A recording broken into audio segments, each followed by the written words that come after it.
I have a great time with my life, and I want to share it. I love living. I think that's infectious. It's something that you can't fake. Greatness is not this wonderful, esoteric, elusive, God-like feature that only the special among us will ever taste. You know, it's something that truly exists in all of us. It's very simple. This is what I believe, and I'm willing to die for it. Yeah. Period. It's that simple. I know who I am, and I know what I believe. I know who I am, I know what I believe. That's all I need to know. And that's all I need to know. So from there, you do what you need to do. Yeah. You know, and I think what happens is we make the situation more complex than it has to be. Because we're looking for complexity. There's got to be something complex to understand. It can't be that easy. No. We didn't grow up with the sense that where we were was where we were going to be. You know, we grew up with the sense that where we were almost didn't matter because we were becoming right. Something greater.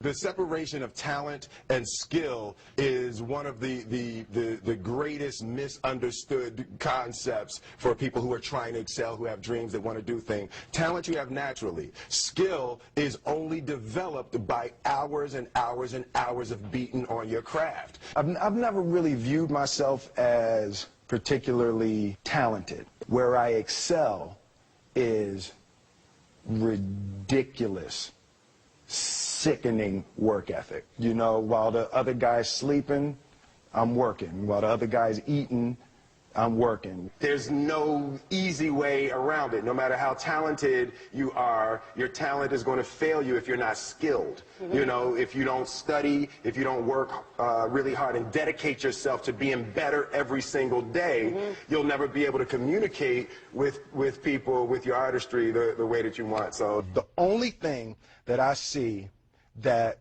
is distinctly different about me is I'm not afraid to die on a treadmill. You might have more talent than me, you might be smarter than me, but if we get on the treadmill together, right, there's two things. You're getting off first, or I'm going to die. It's really that simple. One summer, his dad tore down a brick wall on the front of his business and told 12-year-old Will and his 9-year-old brother to rebuild it, a job they said was impossible. It took them 1.5 years, but they did it. And he said, now don't you ever tell me it's something that you can't do. You don't try to build a wall. You don't set out to build a wall. You don't say, I'm going to build the biggest, baddest, greatest wall that's ever been built.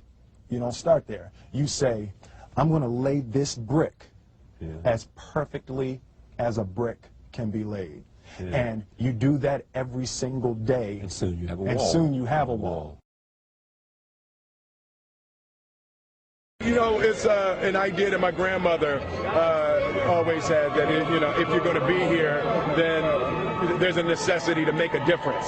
She always instilled the responsibility, the spiritual responsibility that you have to make every group you come in contact with better.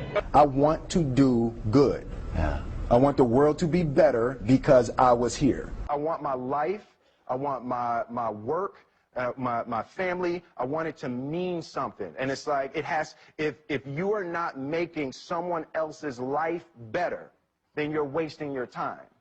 You know, like your life will become better by making other lives better. I want to represent an idea. I want to represent possibilities. I want to represent the idea that you really can make what you want. One of my favorite books is The Alchemist, Paulo Coelho, and that's just, I just believe that. I believe that I can create whatever I want to create. The first step before anybody else in the world believes it is you have to believe it. There's no reason to have a plan B because it distracts from plan A. I think that there's a certain delusional quality that all successful people have to have. You have to believe that something different than what has happened for the last 50 million years of history. You have to believe that something different can happen. Confucius said, he who says he can and he who says he can't are both usually right. Being realistic is the most commonly traveled road to mediocrity. Why would you be realistic? What's the point of being realistic? Just put up a barrier. Yeah, I'm going to do it. It's done. It's already done. The second I decide it's done, it's already done. Now we just got to wait for y'all to see. It's unrealistic to walk in a room and flip a switch and lights come on. That's unrealistic.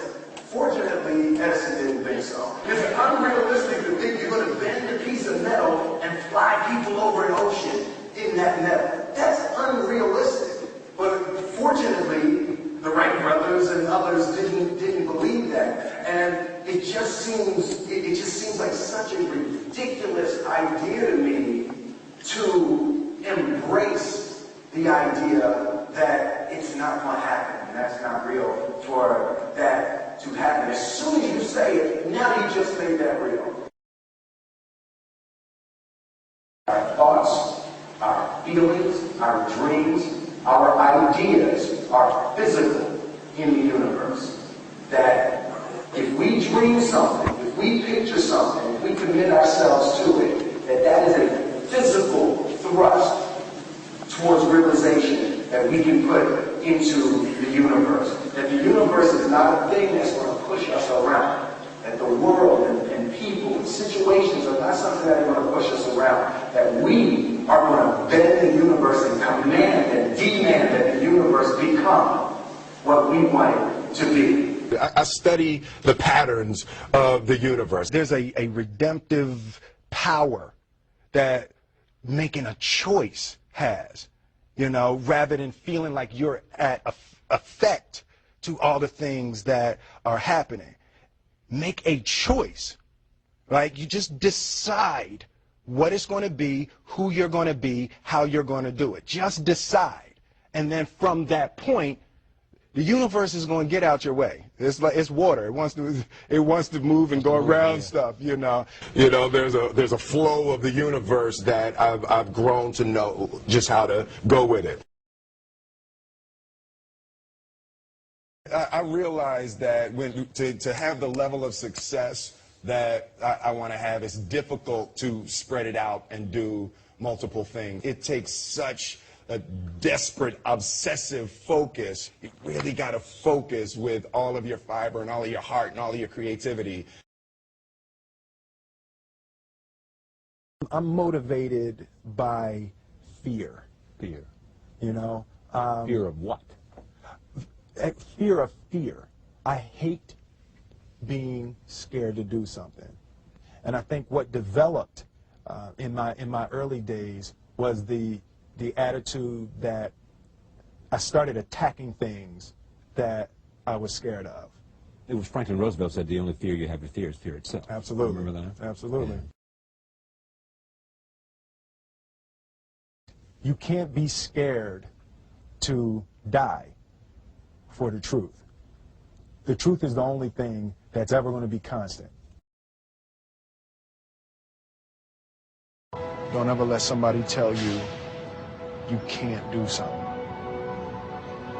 Not even me. All right? All right. You got a dream, you got to protect it. People can't do something themselves. They want to tell you can't do it.